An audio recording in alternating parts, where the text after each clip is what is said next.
We've been at the forefront of this. The kind of mantra of the agency and the positioning of the agency has been around adaptive marketing and has been that way for the last 2 years. So as an agency, we've spent the last 2 years really building out the tools, the processes, the partnerships, et cetera, to help us deliver for our clients in real time.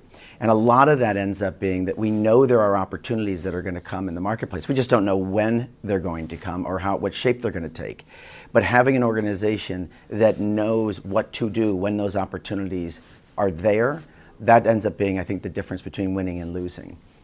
And so we're investing a lot in technologies to help us understand triggers and where we should be participating with brands. But mostly it's around how do we react in faster kind of turnaround times as it relates to content.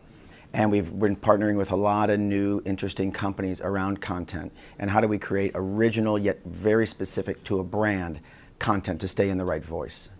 I think people's initial instinct is that it's always a video, but it's not. I think when you look at the web and the kind of propensity of what types of content are shared, I think images are something like 85% of the content shared.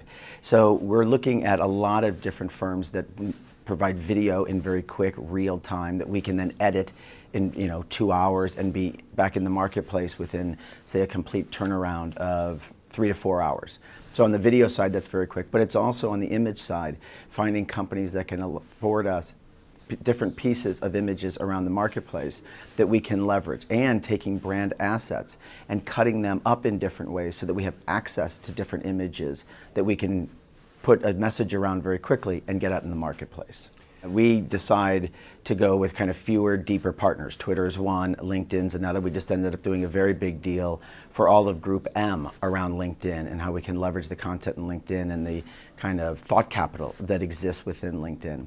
And Twitter is kind of the original real-time marketing medium. And so being able to leverage their ability to amplify certain messages so that you're not just talking to your fans, but you're getting that message communicated outside of your fans to people who might have very similar interests in a category, but weren't necessarily that much connected to what you were doing as a brand. And so we do this with a lot of different firms, those two being, kind of big ones, but we use a lot of startups as well. Because one of the keys for us and our clients is speed, and how do we make decisions quicker. So that all starts obviously with a very clear positioning for their brand. But it also, we need other partners that are very nimble. Our clients are kind of big, we're kind of big, so we don't necessarily want another big partner. We're trying to figure out how do we make our teams a bit smaller, use some smaller, quicker partners, and we let the scale come from partners like Twitter.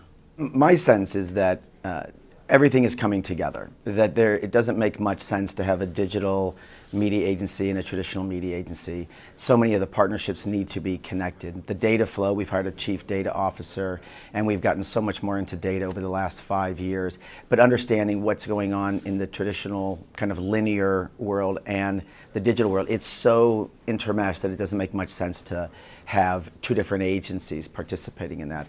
And I think for a lot of clients, they're trying to figure out how do they go to fewer, bigger, better, deeper partners.